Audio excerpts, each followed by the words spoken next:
सदाशिवसमारम्भाम् सदाशिवसमारम्भाम् शङ्कराचार्यमध्यमाम् शङ्कराचार्यमध्यमाम् अस्मदाचार्यपर्यन्ताम् अस्मदाचार्यपर्यन्ताम् वन्दे गुरुपरम्पराम्। वन्दे गुरुपरम्पराम्। वसुदेवसुतं देवम् वसुदेवसुतं देवम् कंसचाणूरमर्दनम् कंसचाणूरमर्दनम् देवकी परमानन्दम् देवकी परमानन्दम् कृष्णं वन्दे जगद्गुरुम्। कृष्णं वन्दे जगद्गुरुम्। Now we'll say the 12th shloka of 12th chapter, which is the summary of the teaching, the essence of actually all the teachings. So 12th shloka of 12th chapter. Those who have the book, they can open. Otherwise, just we'll summarize it. श्रेयो हि ज्ञानम् अभ्यासात् श्रेयो हि ज्ञानम् अभ्यासः ज्ञानाध्यानं विशिष्यते ज्ञानाध्यानं विशिष्यते ध्यानात् कर्मफलत्यागः ध्यानात् कर्मफलत्यागः त्यागात् शान्ति अनन्तरम्. त्यागः शान्ति अनन्तरम्. So Bhagavan is giving in this shlok, 12th shlok of 12th chapter, which is the summary of all the teaching. And he says it starts with Abhyas. Abhyas is the first step. Shreyo hi jnanam abhyasa. The abhyas with practice. Then you move, next step is Gyan, the understanding. What is this practice all about? And then Jnana Dhyanam. Dhyan means he is not talking about the meditation dhyan. The imbibing the teaching, that is the dhyan. Right? It's not just sitting and doing meditation. Dhyanat. And Dhyanat Karma Phalatyaga. That is the ultimate. When we have the understanding, then only Karma Phalatyaga, which we talk about in 18th chapter also. So typically, as a normal human being, anytime we do the karma, there is a phal, and then our focus is phal, and that is the bondage. So Bhagavan says that unless we follow this practice, abhyas, gyan, dhyan, then only the karma phal tyag happens. You don't do it.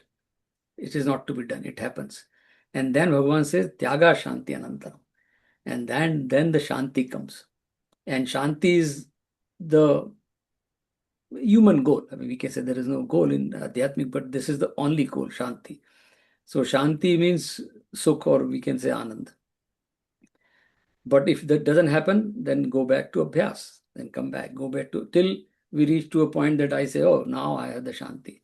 That is, people call it self-realization and enlightenment or whatever, Atma Gyan or Brahma Gyan, various names are given. But till then, keep doing it. In fact, it is suggested even after that, Abhyas, we have to keep doing that. We'll see why, right? 14th chapter. And now we'll say the 7th shloka of 2nd chapter, which is Arjun's Prarthana, which is our Prarthana too. That Prarthana is valid even today. Arjun did 5,000 years ago. And that's my Prarthana I do multiple times during the day. 7th shloka, 2nd chapter. Karpanya dosho upahat swabhavah कर्पण्यदोषो उपहत् स्वभावः प्रच्छामि त्वाम धर्म सम्मूढचेताः पृच्छामि त्वां धर्मसम्मूढचेता यत् श्रेयस्यात् निश्चितं ब्रूहि तन्मे यच्छ्रेयस्य निश्चितं ब्रूहि तन्मे शिष्यस्तेऽहं शाधि मां त्वां प्रपन्नम्. शिष्यस्तेऽहं शाधि मां त्वां प्रपन्नम्. So Arjun is saying, Bhagavan, it's Arjun's 7th shloka. Arjun is saying, Bhagavan, this is my karpanya dosho. Means my consciousness is shrinking. Upahat sabhav. I lost my identity. My identity is being impaired. So identity impaired means I forget what is my swadharma. And that's why he says, I am forgetting what is the shreyas. Shreyas means swadharma. What is shreyas for me at this time? So I come to you, Shadit Mam Tam Prapannam Shishyasteham. I come to you as your student, Shishya. Shadimam Tvam. Shadi means my buddhi. So guide my direction towards the Shreyas. Shreyas means which is the best option in a given situation. In this, it is war, but we face all this during our life all the time, right? Is this right or wrong? Right or wrong? So that is the Karpanya dosh. And Arjun had the same. He was one of the best archer of his time, warrior. Now he's confused about what to do in this war. So he says, surrender to you. And that's where this is the first prayer Arjun made. And the entire Bhagavad Gita is answer to this prayer. So there's our prayer too. And that's the reason we are able to enjoy this satsang, right? Thousands of years people are enjoying Bhagavad Gita teaching just because of Arjun's one prayer. So entire teaching is answer to the prayer. And that applies to everything in life. Unless I surrender with humility, the teaching, the learning doesn't flow. So this is the 7th sloka of 2nd chapter. So now we have last time completed 17 chapter. So after every chapter there is a shlok which we'll read, and then we'll talk about the 18th chapter. So 17th chapter, very quickly, it is Shraddha Tray Vibhag Yog. And Shraddha is the strength between, if I had to even gain knowledge or you had to do anything, Shraddha is basically a commitment with reverence, with adoration. It is not just forceful. So this is spiritual discussion, like Sadhyatmik Yatra. So same thing, whether it is Adhyatmik or anything in life, Shraddha is the key. So that's what as Bhagavan explained to Arjun, there are 3 types of Shraddha: Satviki, Rajasi, Tamasi. Rajasi, Tamasi Shraddha are basically selfish Shraddha. Yeah, I have Shraddha, like Ravan have, a lot of people have. The demonic people, Ravan, Hiranyakashipu, many examples in the world. They also are committed to some cause, but for the selfish goal. So that is Shraddha, but that's Rajasic, Tamasic. What Bhagavan is telling Arjun to focus on Satviki Shraddha. And how Satviki Shraddha comes? 14th chapter. 14th chapter explains very well how these gun play the role. So Sattva gun is the goal. If you maintain Sattva gun, then Shraddha will be Satviki. And once we are Satviki Shraddha, then Anand, the teaching will flow. The Anand will come. So it's like that. So that was essence. And then very important thing in 17th chapter, though too important, I mean, everything is important, that which Bhagavan explains, Vinobaji has given very nicely that our body is, or we are basically 3 institutions. We are not just one. We are 3 institutions. One is our body, like the body-mind complex, the body-mind organism, what we call it. Second is that samaj around me, samaj, family, friends, society that is around me. And third thing is the environment. The whole universe is around me. So that's it. There's 3 things: me, my society, my family, friend, and the universe. That's it. So Vinobaji has given very nicely that so in this chapter, Bhagavan has given that to manage this institution, which is me, we need to do 3 things. Tapas for the body. So to maintain this body, mind, organism in a nice way, like in a sattvic bhav, we need to do tapas. Tapas means austerity. It's not just austerity means like upside down hanging, or we see like putting fire around. That's not tapas. Basically, tapas is maintaining the sattva guna. That is tapas. And we had to do some practices for that. So that is tapas. And various kind of things like spiritual practices, or maybe could read tapas is like that. So that second is Bhagavan says for the environment, universe around, we need to do yajna. And the whole concept of yajna is that yajna is purifying the environment. So karma is also yajna.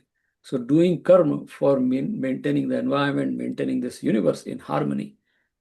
That's why Hindus, we have any our puja starts with Brahma Murari Tripurantakari Bhanu Shashi Bhumi Sutta Udasya Navagraha Puja. The puja of Navagraha is not just praising them. We are basically adoration to them, that if all the planets and stars are in their position, they are in harmony, then we are enjoying the life. If they are not in harmony, we'll have a problem. So that's why. So we have to do yajna karma to maintain the environment and keep it in a better place, because we consume it. So we have to give it back to the environment. Very nicely Vinobaji has given. And third is samaj. So that how do we contribute to samaj? Danam. Danam is a very simple term we have used. Not charity is a very loose translation. Danam means sharing with others. Whatever I have, even not extra, I spare with others. So that is Danam. So yeah, so 3 शरीर के लिए तप, environment के लिए यज्ञ, and then for samaj danam. 3 things we have to do, and all 3 things are for 3 types. So sattvic tap, sattvic yajna, and sattvic dan. Tamasic dan is what, or rajasic dan, if I want give to someone and I want something in return, my name should be printed somewhere in the plaque, right? Oh, I have given donation. That is rajasic dan. That will not give you shanti, Bhagavan says. That is. So sattvic dan means de diya as a kartavya. It's my duty. I owe to society. It's like that. So that is sattvic dan. So that the whole chapter Bhagavan talked about. And last one thing in the, this is a very unique topic Bhagavan touched in this chapter. Arjun never asked for that. A lot of questions Arjun asked, Bhagavan answered. But this particular area where we saw Bhagavan says, Bhagavan's attributes are 3: Om, Tat, Sat. And very well explained in 3 shlok only. But there is a whole literature on that. So Bhagavan says, Bhagavan's descriptor. Bhagavan is not Bhagavan Krishna, any divine, right? Om, Tat, Sat. These are 3 descriptor of Bhagavan. And we saw Om is, people say cosmic sound, it's okay, like, but when we ourselves, when we chant Om, we can feel that, the impact of Om. And now neuroscience and all those, everybody agrees that chanting Om like creates positive vibration, vagus nerve activates, the nervous system, parasympathetic nervous system activates. All those things science is accepting now. So Om is Bhagavan's name.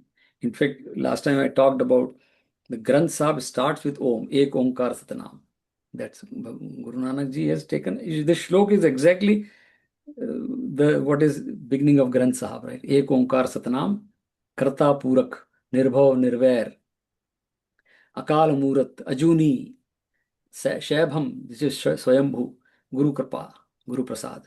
So he says Ek Omkar Satnam. Sat is Bhagwan's attribute. That's what he says. Bhagwan here, Om Tat Sat. So Om is that. Tat means that which is beyond human perception. That is Tat. Para Brahma हम लोग जिसको बोलते हैं. And Sat means the real reality. Sat means the reality, not just Satya, but the reality. So that is Bhagavan. So that's what this chapter was. So with that, I think that's the summary of the chapter. So we'll read the last shlok. After every chapter, Vyasji didn't, I'm sure Bhagavan didn't say that, Krishna Bhagavan, but Vyasji and other acharyas added that for our convenience when we read that there is a pause here, what we did in this chapter, and then move forward. Bhagavan didn't say Arjun 17th chapter is over, now we are going to 18th. It's not like that. Arjun is asking, Bhagavan is answering. So last shlok, after at the end of every chapter, Gita Press, Gorakhpur, other books also have that, right? So we'll read that. Om Tat Saditi. Om Tat Saditi. Srimad Bhagavad Gitasu. Srimad Bhagavad Gitasu. Upanishatsu. Upanishatshu. Brahma Vidyayam. Brahma Vidyayam. Yoga Shastre. Yoga Shastre. Shri Krishna Arjuna Samvade. Shri Krishna Arjuna Samvade. Shraddhatraya Vibhaga Yogo Nama. Shraddhatraya Vibhaga Yogo Nama. Saptadasho Adhyayah. Saptadasho Adhyayah. So after every, this shlok is there, only thing changes the name of the chapter. Like Shraddhatraya Vibhaga Bhakti Yoga, like that. Other things, so Bhagavan says Om Tat Saditi. He has explained Om Tat Sat is Bhagavan's name. So anything that's why anytime we start our puja or anything, we start with Om. Om is Bhagavan's name. And we finish with Shanti, Shanti, Shanti. Because Shanti is, when Bhagavan's name results in Shanti. So he says Om Tat Saditi. We are starting, Bhagavan's, this chapter is over, Om Tat Sat. We say like something good happened, Om Tat Sat, like that. And then Srimad Bhagavad Gita Su Upanishatsu. So Bhagavad Gita, they are saying Bhagavad Gita is like Upanishad. And what is Upanishad? Very simple term. Upanishad is the best of the best, I'll say, philosophical text or adhyatmic text or darshan text anywhere on this earth produced by Indian Hindu rishis.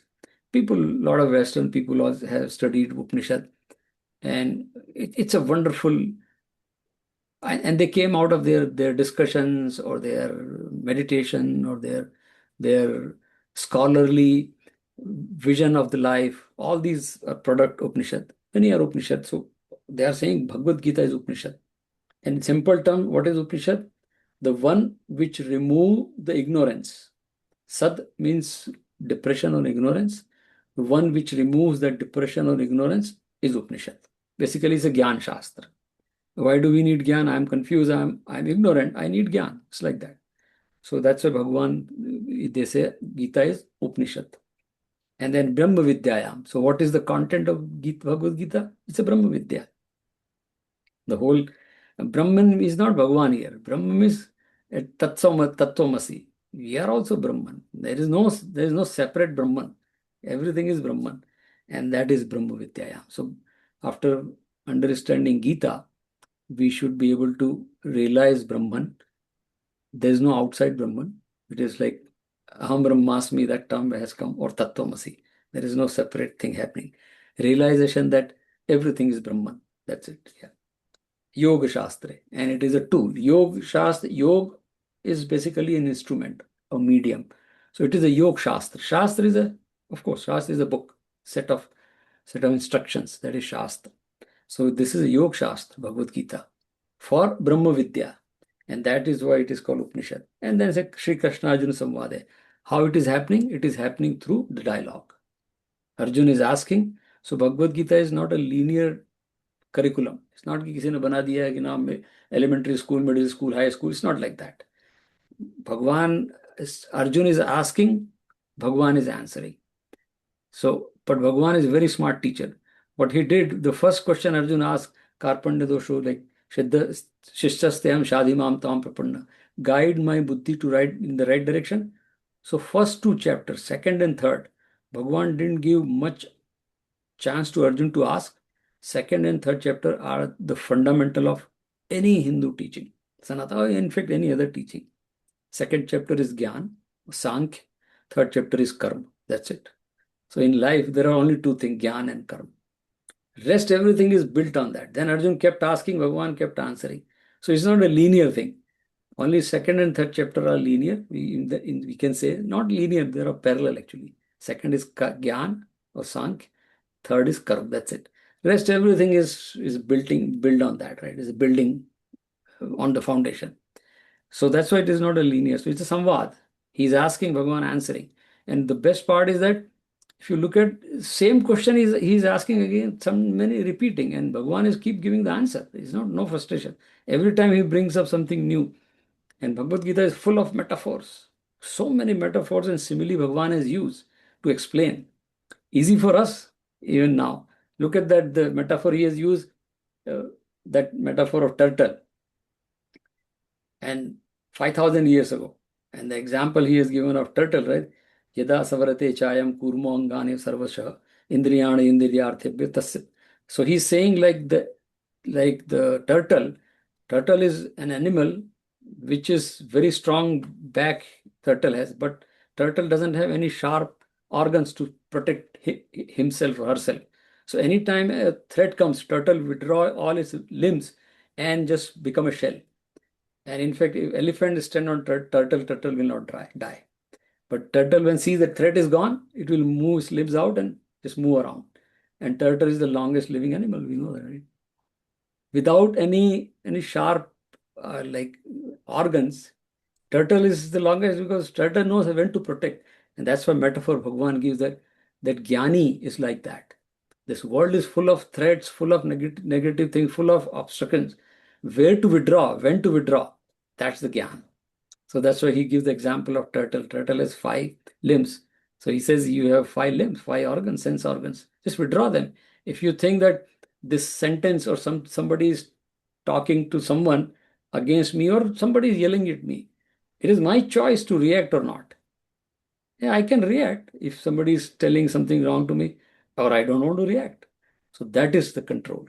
And that is the sense control. So second chapter is all that, right? Many metaphors are given. So I'm just giving one example. So that's what Bhagavan is, the best teacher, right? So many metaphors given in this. But Arjuna is asking and Bhagavan is answering. Some things he add, whatever he feels, like Onkar, Satnam, he has added. Arjuna never asks. But so that's a teacher, right? So that's what the summary. And now we'll move to 18th chapter. But the fundamental is second and third chapter, and my personal choice is 14th chapter. That is my personal life. I had not read anywhere, and I don't know any acharya says that. I personally feel 14th chapter is a must. Once we read second, third, we should read 14th chapter first, because 14th chapter is describe the lifestyle. And in the modern time, I'm sure that time also it was applicable. That's why Bhagavan told. But that chapter's importance these days is much, much higher than that time, because that was the Dwapar Yug. Maybe people were have better lifestyle that time. Here, these days, our lifestyle is so corrupted, and so many things are around which drives us away from the good lifestyle. That's why 14th chapter, that is Gunatraya Vibhag Yoga, Sattva, Rajas, and Tamas Gun.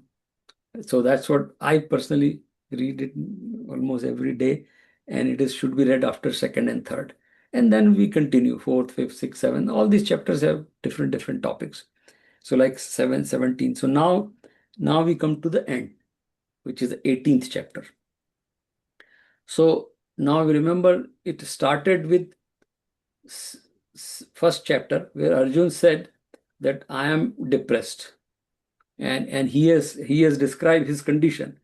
He says, Gandiv Sansrute, Brahmativ me mana. He has used those words. Brahmativ me mana means my mind is whirling. Gandiv Sansrute, I am in depression, Vishad. So he says, I'm not able to hold on to myself. Seeing all these people. So seeing like, we will know Kurukshetra, what happened to Arjun. So that first chapter is Vishad. So Arjun was in depression, and Bhagwan kept listening, and he is giving the logic that why should we even go for the war? Because he wanted to escape from that. His depression, he says, so the shlok, 30th shlok of first chapter, Gandiv Sansrate Hastatma हस्तात्वक एव परिदह्यते न शक्योम अवस्थातुम भ्रमति विचिवे mana. My skin is burning, my hairs are standing on their ends, and my gandiv is slipping from my hand, and that's all sign of depression. And then he said, Nad yotse govindam na yotse, I cannot do this war. And then he just sit in the lower part of we see all the time in Mahabharata, and the picture is also there, right? And this Shoka Samvigna Manasa. Shok means grief. Samvigna means completely dipped into. Manasa means mind or the consciousness. So Arjun's consciousness is totally dipped into grief. And he sat down, he said, I am not. Na yotse govindam na yotse. And then he made that prayer, second, seventh shlok. So an answer to that. So Vishad, it started with Vishad. And Bhagwan's goal was very clear. When he came, we know all Mahabharata story, when he came for this war, when Arjun went for the invitation, he said that I am not going to participate as a warrior. So yeah, so your choice. Duryodhana also, we know that Duryodhana also went at the same time. He said, I will be one side without being a warrior, and my army you can take. So choose it. And Duryodhana was like, Arjun said, I want you. But he said, remember, I'm not going to lift the arms. I'm not going to be a warrior. He said, that's fine. Duryodhana was happy, oh, I got the army. He took the army. But Bhagwan came with this, that I'm not going to lift the arms. I'm not going to participate in the war. But at the same time, Bhagwan made sure that Arjun finishes his job. That's the teaching. Because otherwise, Bhagwan could have finished the war himself. So he wanted to make sure that Arjun, first thing, he should come out of the Vishad, the depression. Otherwise, he'll not be performing well. So Bhagwan, that is the whole teaching, right? Bhagwan realizes that depression, like we all know that. In depression, we cannot do right thing. If I am not in a good mood or set frame of mind, my performance will be impacted, right? And this is one of the Mahabharata war. Just imagine like Bhishma, Dronacharya, great warriors opposite side. It's not going to be the ordinary war. So Bhagavan knew that. So Bhagavan said, we have to prepare Arjun for the best of best. So that's why he took all this time to remove his Vishad. Not just, Arjun, go and fight, I'm sitting here. Don't worry. It's not like that. So he said, you should have good, and that's the reason Bhagavad Gita is relevant even today. And we all read, and we feel that we rise ourselves from a position where we are not. Spiritual elevation we find in Bhagavad Gita, and find the purpose also. So that's what. So now the last chapter is Moksha Sannyas Yoga, and in between we have a lot of chapter that Shraddha Traya Vibhag Yoga, Bhakti Yoga, Jnana Yoga, Sankhya Yoga, and then Atma Sanyam Yoga, Akshar Brahma Yoga. All those chapters, Purushottam Yoga. Everything was good, but now we have come to moksha. So the why it is, because Arjun has asked this question at the end. Arjun didn't ask about the moksha. We'll read the shlok. He asked about the sannyas, but Bhagwan is going to touch the word moksha, because moksha is a moksha and sannyas. Both this chapter is called moksha sannyas yoga, because moksha and sannyas are a very unique term tossed by Sanatana Dharma. Very unique. Sannyas term, in other than, of course, Eastern faith, Buddhism, they have sannyas, Jain, we have Muni or sannyasi. But Abrahamic faith, they don't have concept of sannyas. They have priest. They have priest and other people, but not like sannyas what we have. Very unique uh, tradition Hindus have. And then moksha. Moksha is also very unique to Hindu teaching. Both the Hindu, Jain, Sikh, and Buddha, we all accept moksha. We call it nirvana or moksha or jivan mukti, various terms, but all four tradition in Bharat, they accept moksha. So the root of moksha is much. Much means to get free, freedom. So moksha, that's why the whole word comes from much, to get the freedom. So moksha is getting the freedom. And not freedom means going to swarg and sitting there, वो तो बाद में वो शास्त्र वगैरह हमारे हिंदुओं में भी आ गए हैं और उन्होंने कुछ दे कॉल इट मोक्ष की स्वर्ग मोक्ष मिल जाएगा. भगवान मोक्ष is not going somewhere. Mukti is right here. And that's why another term used by our acharya is Jivan Mukti. While living, you get the liberation. So liberation from what? That's the question, right? Liberation, वो तो ठीक है, वो शास्त्रों में है कि आप स्वर्ग चले जाओगे, फिर कई जन्म होंगे, वो that's whole different area. But in Gita terms, Upanishad, Vedantic terms, mukti from what? So there was a guy who came, who was like, old time. He used to travel with his camels from from the forest areas and going from one place to another place. So one night he got a chance to stay in an ashram.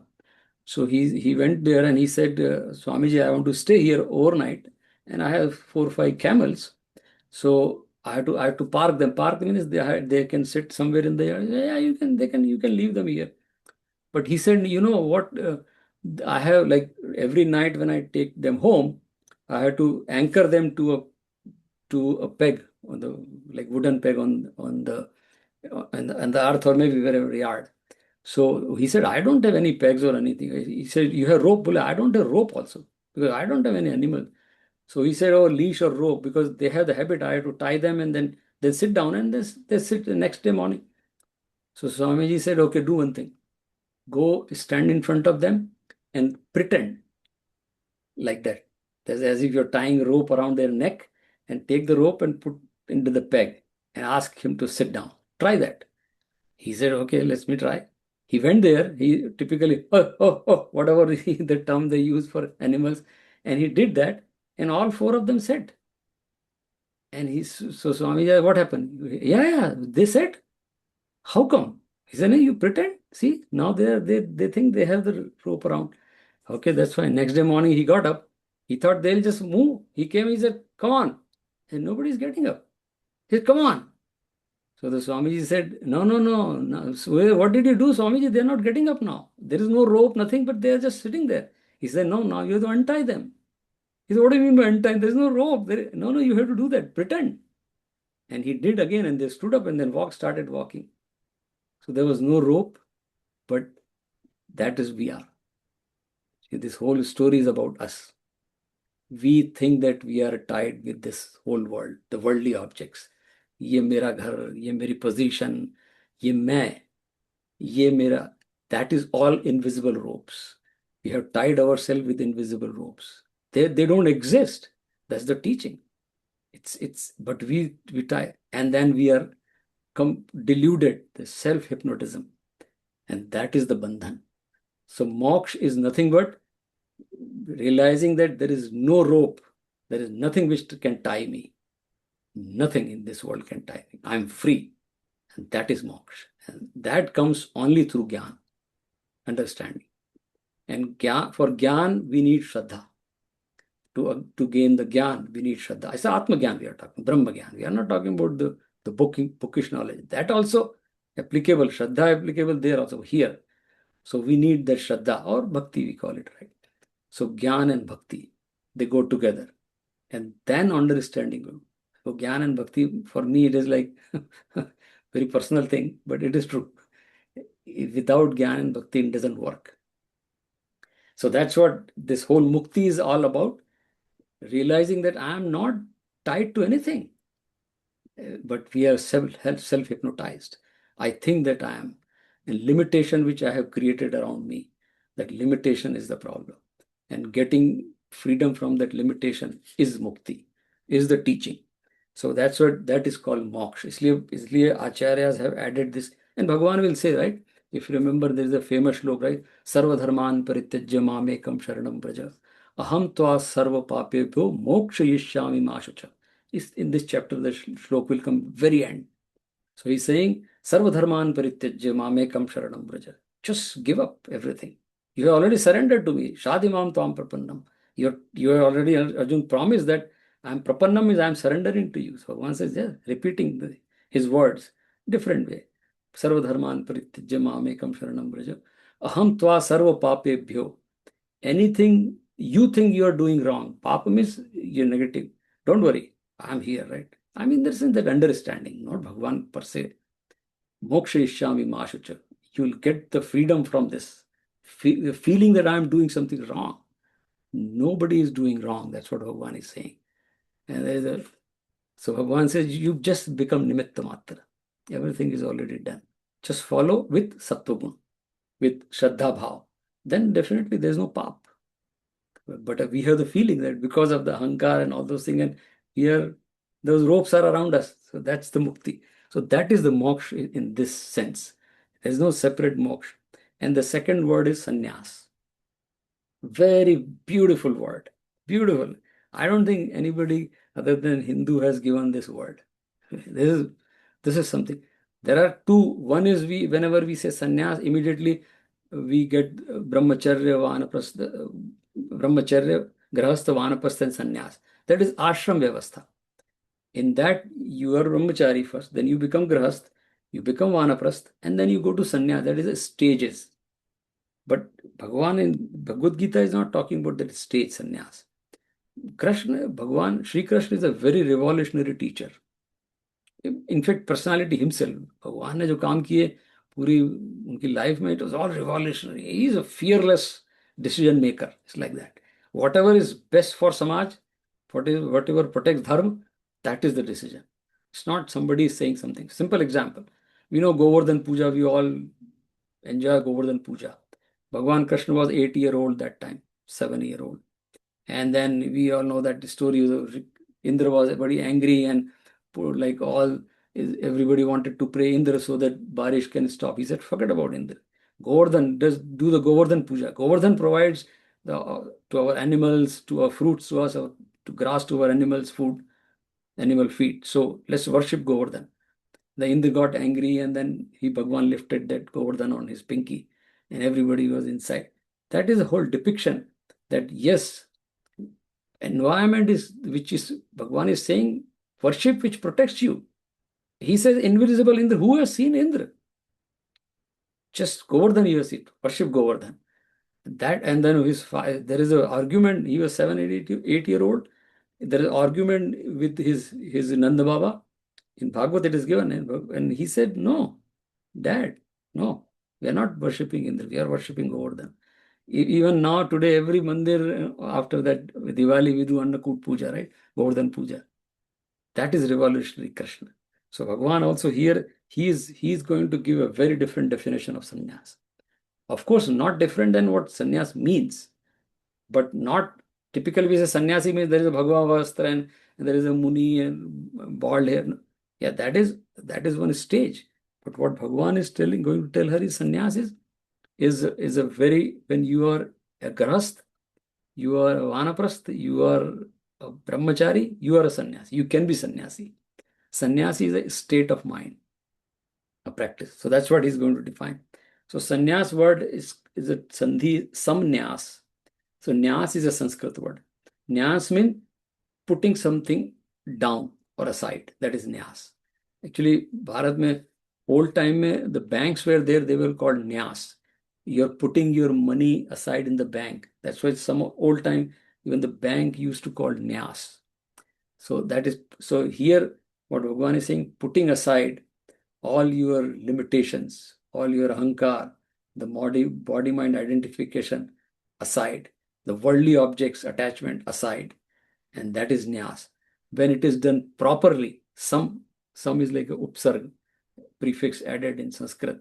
Some is properly done. When you have properly doing this, putting aside things, then it will become sannyas. And that's the reason that ashram was added. Grahast mein we had a lot of accumulation.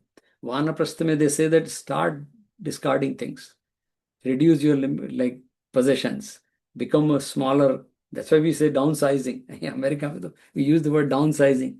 Yeah, now downsizing is vanaprastha, preparing for sannyas. And there'll be a stage where anything can go away from me. I am fine. I am by default happiness. My happiness doesn't depend on these worldly objects as it used to be on during the Grahasti. I mean, of course, we have to progress. That's the reason we have this Adhyatmic sadhana. Right from the bachpan, brahmacharya se we have to start doing this.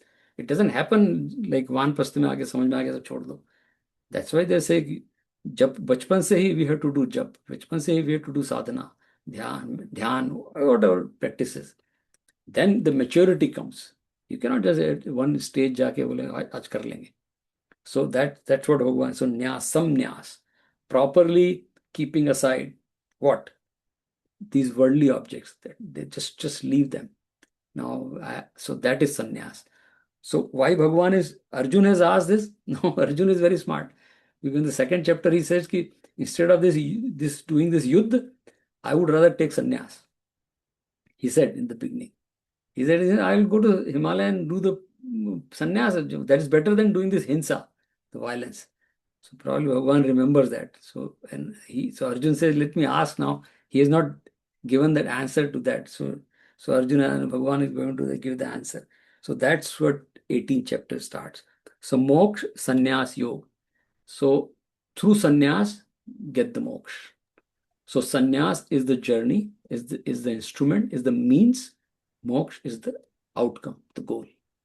This chapter is moksha sannyas yoga. And this chapter, Bhagavan is going to bring a lot of teaching he has given in the previous chapters. He'll bring a lot of things into. But ultimately, Bhagavan's goal is that because Arjun has to finish the war.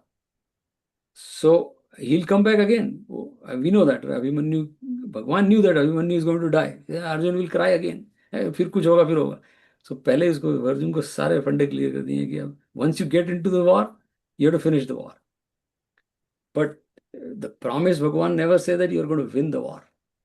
He said you're going to finish the war. Hatova prapsasi sargam, second chapter on itself, Bhagavan says, Hatova prapsasi sargam, jitva va bhokshase mahim. He says, if you die in this dharma yudh, then hatova prapsasi swargam, then you will go to swarg. People will remember you, your sacrifice. If you lose the war, if you die in this dharma yudh, jitva va bhokshase mahim. If you win, enjoy the kingdom, your people will enjoy the kingdom. That's dharma raksha. So that Bhagavan never gave कि जीत ही जाएगा. That is what sannyas means. I mean, there is no guarantee in this world.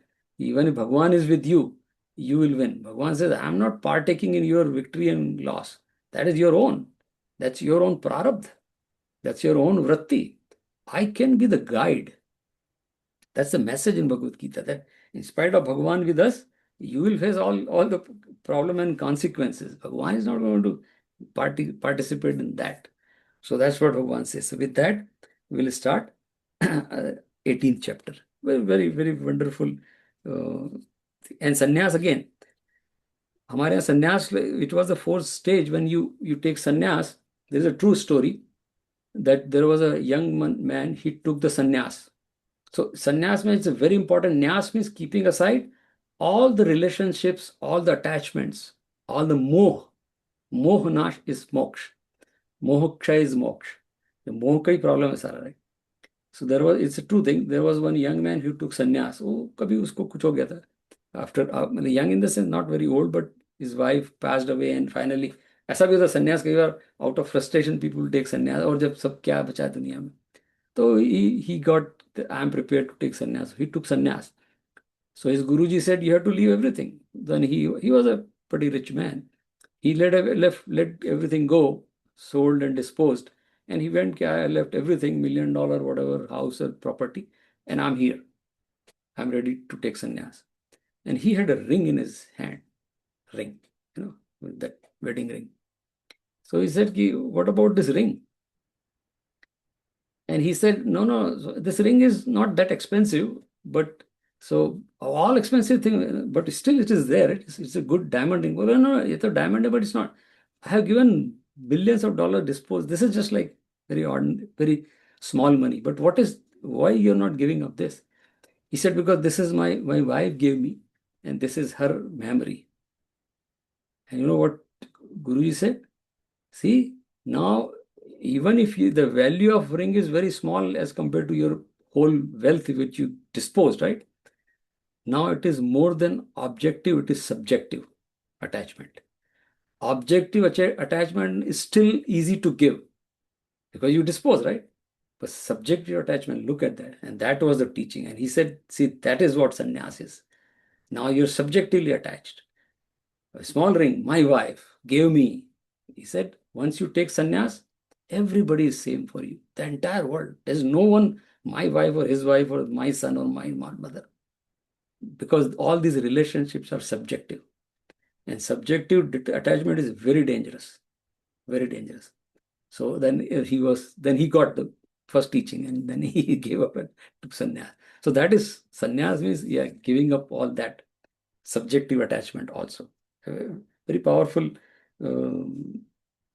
Because object is easy to give up. Subject is his emotion attached to that, right? The memory is attached to the subject because subject means it is something very personal to me. So anyway, so now we'll read at least first look, right? 18th chapter. अथ अष्टादशोऽध्यायः. अथ अष्टादशोऽध्यायः. अर्जुन उवाच. अर्जुन उवाच. सन्न्यासस्य महाबाहो. सन्न्यासस्य महाबाहो. तत्त्वम् इच्छामि वेदितुम्. तत्त्वमिच्छामि वेदितुम्. त्यागस्य च ऋषिकेश. त्यागस्य च ऋषिकेश. प्रतक्षिणीषूदनम्. पृथक पृथक केशि निषूदन. इसके उपरांत अर्जुन बोला, हे महाबाहो, हे अंतर्यामिन, हे वासुदेव, मैं संन्यास और त्याग के तत्व को पृथक पृथक जानना चाहता हूं. इंग्लिश में पढ़ दें? Yeah. Arjun said, I desire to know severely, O mighty arm, the essence or truth of renunciation, O Rishikesha, as also of abandonment, O slayer of Kesi or Krishna. Yeah, so very beautiful these two terms. And I mean, I know everybody reads a lot and I read all kind of literature, but I tell you, some of these Sanskrit terms, especially the Shastra terms, are so atomic and then it's so powerful. So there are two terms Arjun has used. Arjun is definitely a very smart student also. He has asked two terms. Can you explain me these two things separately, sannyas and tyag? So he says, sannyasasya tyagasya. And can you explain to me? And we'll see in this chapter, Bhagavan is going to explain when you go further. But so there are two things. Actually, one is the karma and one is the karma phal. So one of the fundamental shlok of Bhagavad Gita, which is very popular also, misinterpreted in a big way. Karmanya Vadhikarashte Mapalish, 247 shlok of second chapter. That shlok exactly gives what the whole teaching is going to be. It's a seed shlok, right? So Karmanya Vadhikarastu Ma Phaleshu Kadachana. Ma Karma Phal Heturbhu. So there are two things there. Bhagavan is saying, yes, karma is your duty, right? You cannot get away from karma. So now when we say sannyas, typically that sannyas means just giving up everything. And that's what Bhagavan is going to tell in the next look, that sannyas means. So whenever Bhagavan is saying give up karma, he's not saying give up karma. In fact, third chapter, Bhagavan himself says that nobody can live without karma. And he's saying to Arjun in third chapter that Arjun, for me, there is nothing in this world to achieve for me as a Krishna avatar. Still, I work because nobody can live without karma. In fact, Arjun, you wanted to run away and you want to go to Himalaya, right? And you want to take sannyas, but you are a Kshatriya. Your Vritti is Kshatri, and Vritti drives the karma. So whatever Vritti you have. So when you'll go there, एक दो दिन तो बैठेगा, फिर वहां पर किसी को मारेगा. Like you'll lift the bow and arrow and do something there, right? Because that your Vritti will drive. So you cannot move away from karma. So sannyasi also is not that sannyasi is moving karma. Karma everybody will do. Whenever there is a karma, there is a phal, there is a resultant. So Bhagavan says ki karma karmanye vadhikaraste. You're obliged to do karma. It's your kartavya. But the next ma karma phal hetu bhu. Don't become the cause of the result. That's our problem. See, the moment I do an action, karma, I know there is a phal, and I say this is my phal because I did the karma. That is the problem. Because I means the karta is behind that. So that's what Bhagavan is going to tell. Next time we will meet that sannyas and tyag both are related to karma, but not giving up the karma. Nobody can give up the karma. That is the fundamental teaching of Bhagavad Gita. A lot of people think, वो कहीं India में तो हिंदी में लिख देते हैं कि कर्म करने से क्या होगा, कर्म किए जा, फल की चिंता मत करे, इंसान कर्म जैसे कर्म करेगा फिर फल देगा भगवान. भगवान is saying, I'm not giving the phal also. Phal is bound to be happen. Phal is also decided. I'm not like deciding. This is so 11th chapter में that very famous श्लोक, right? Where Bhagavan says, Tasmat tam uttishta yasho labhasva. Jitva shatrum bhuksh rajyam samriddham. Again he is saying, Arjun, get up and fight. But the next sentence, very beautiful sentence. He says, Maye vete nihta purvameva. You are thinking you are going to kill Bhishma or Dronachar. Maye vete nihta purva. Ye to already they died. The script is already written. Maye vete मतलब मैं नहीं पर नियति ने cosmic हम सब जानते हैं, right? None of us, even doctors can say that what will happen tomorrow. Nobody in this world, right? That's what Bhagavan is saying. Maye vete nihta. Script is already written. Last sentence, Nimitt matra bhava savyasachin. Play your role. Nimitt matra. Be the instrument. Play the best role. That's it. That's the only thing you can do. And that is Gyan, that is karma, right? Karma has to happen. The Gyan is that I have no control over anything. The only control I have is the performance. What at the moment, that is also at the moment, because performance cannot be in the future. That's our imagination. Performance cannot be in the past. It's gone. Performance is always in the present.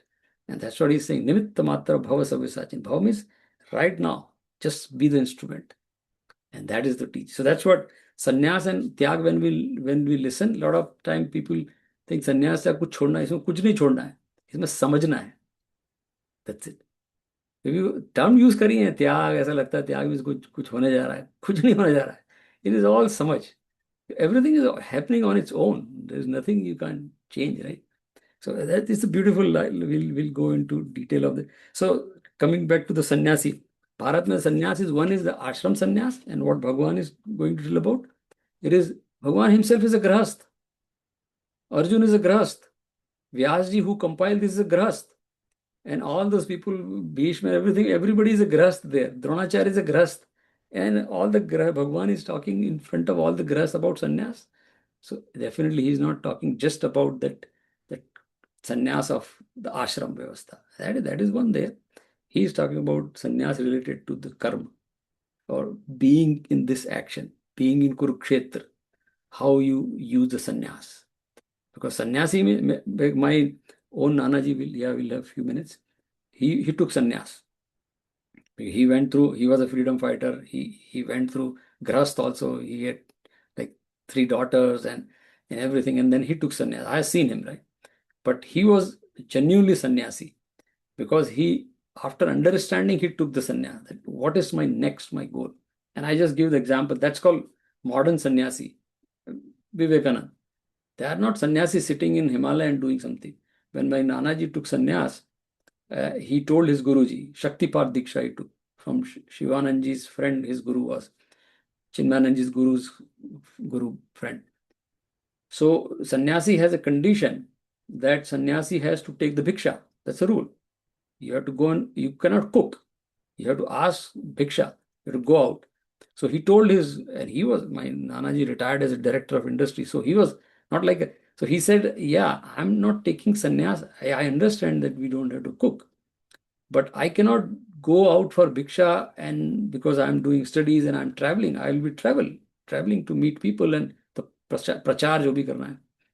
So can you give me one permission that I can cook one time, just one meal?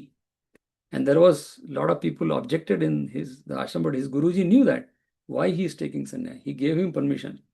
And I remember 20 years I saw him after that. He used to, if there is no bhiksha coming, if nobody, there was no phone that time. So somebody will just, he said, if you want to bring bhiksha, bring before 9 a.m. or sometime. Because by 9 a.m., if I don't get the bhiksha, then I'll cook one meal. So I've seen personally with my eyes, I used to stay with him sometime. If nobody brings bhiksha by 9, then he'll just cook one. If there is a moong ki dal, he'll just put moong ki dal in a cooker and just eat moong ki dal. उसमें शक्कर वक्कर डाल के, that's it. And if कोई चावल देखे गया है, he'll put चावल, उसमें घी डाल के, शक्कर डाल के, he'll just eat चावल. That permission he took, and that is sannyas. So modification are done, but for what? For lok sangra. He said, I'm doing this, I took sannyas for lok sangra, so that I can meet with people, impart the teaching, share whatever knowledge I have. But that modification, so it is all allowed. So that is Krishna Bhagavan sannyas. That, yeah, Arjun ko bolna hai, you behave like a sannyasi, but shoot the arrow. You cannot say, I am sannyasi. How should I sannyasi? No, you shoot the arrow like that. So that is Krishna Bhagavan sannyas. It is not ordinary. But yeah, the other sannyasis, of course, there. But the condition of sannyasi is also, the sannyasi has quality abhaydan. Sannyasi should be fearless himself or herself, and nobody should have a fear in presence of sannyasi. Sannyasi, that's a abhaydan. That's the quality of a sannyasi. In his presence or her presence, that sannyasi is of course fearless, but others should not have fear. You should feel a joy in their presence. That is one. Other aparigraha. Sannyasi should not have any possessions. है तो है, नहीं है तो नहीं है. It's like that. Yeah, that is, I saw my grandfather there. And then of course sanskar. Sannyasi doesn't perform any sanskar, because before sannyas you have to do antyeshti sanskars of yourself. So you're done. So when you are in sannyas mood, that time sanskar is, it's not a bound to perform. You can ignore sanskar. Sanskar in the traditions, right? So all those qualities of sannyasi. Anyway, so we'll continue next time. So now we'll just do our dhyan. We'll sit in dhyan, and then dhyan happens. But now remember, now we're maturing when we are in 18th chapter of Bhagavad Gita. That the whole problem is this worldly object, and 14th chapter, Prakriti, Triguna Prakriti, and there is a shlok in 3rd chapter, Guna Guneshu Vartante. This Prakriti, 3 guna, Sattva, Rajas, Tamas, they play a game inside our consciousness. There's interplay, and they want to empower each other. So if we don't control, then Rajas and Tamas will take over Sattva. Everybody has some Sattva, and then we are bound to be like, again, that's a bondage. Rajogun, Arjun asks that what binds, and Bhagavan says, Kam esh, Krodh esh, Rajogun samudbhava. Kaam and Krodh are rooted in Rajogun. And Rajogun rooted in what? Rajogun rooted in desires, pleasures. And so how do we stop that? Increase sattva gun. It's that simple formula. Like there is a pie of 3 slices. Whatever slice bigger, you enjoy that. So sattva gun slice, make the slice bigger. So rajogun and tamogun will be under control. And then the progression will happen. Okay, so yeah, that's what.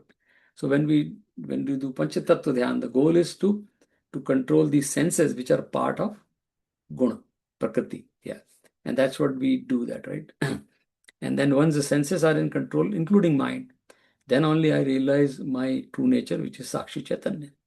And once I have that awareness that I am Sakshi Chaitanya, that increases Sattvagun by doing this practice slowly, slowly. And then Sattvagun, one is there, then automatic the Satkaram will happen. We saw in 17th chapter. Right? So set to state, we can say Om, at least last time we saw that if you say Om 6 times, it takes 55 seconds. So let's say Om once, and whenever you have more time, you can do that. And then we'll do Panchatattva Dhyan, and then we'll end it. Om.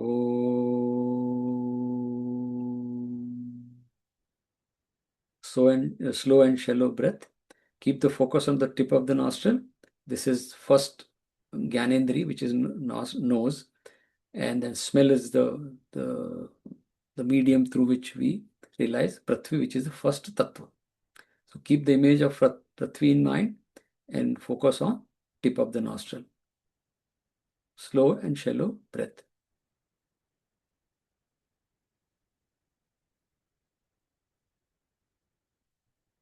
So next element is water or jal. So keep, and jal through tongue we interact with jal. Tongue is a jivha is the Gyanendri and jal is the tattva second. So keep image of jal tattva in mind, fountain, river, anything, and focus on tip of the tongue.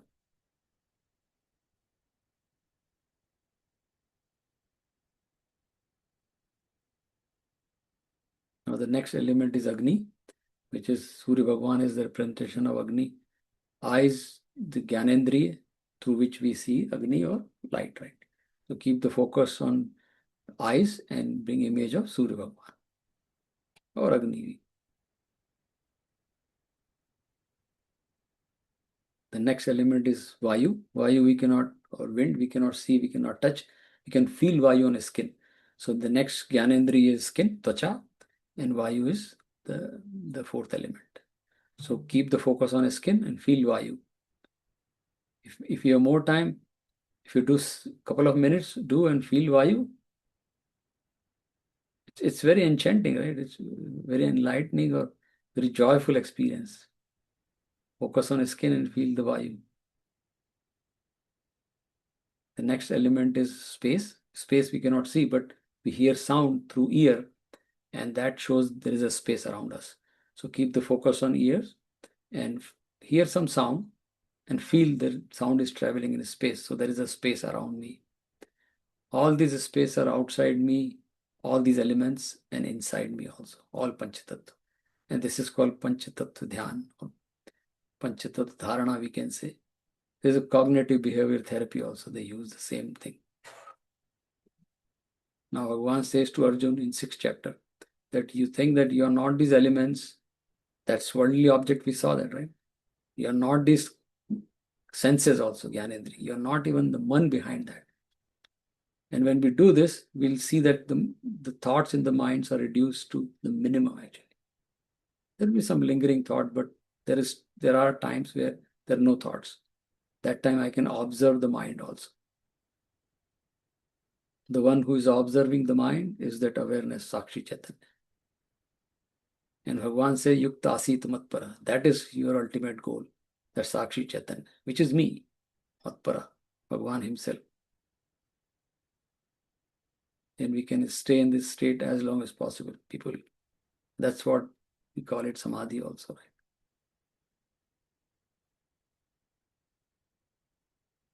And that in this state, our Rishi says, Tattvamasi, you are that, right? That Sakshi Chaitanya is Brahman himself or herself.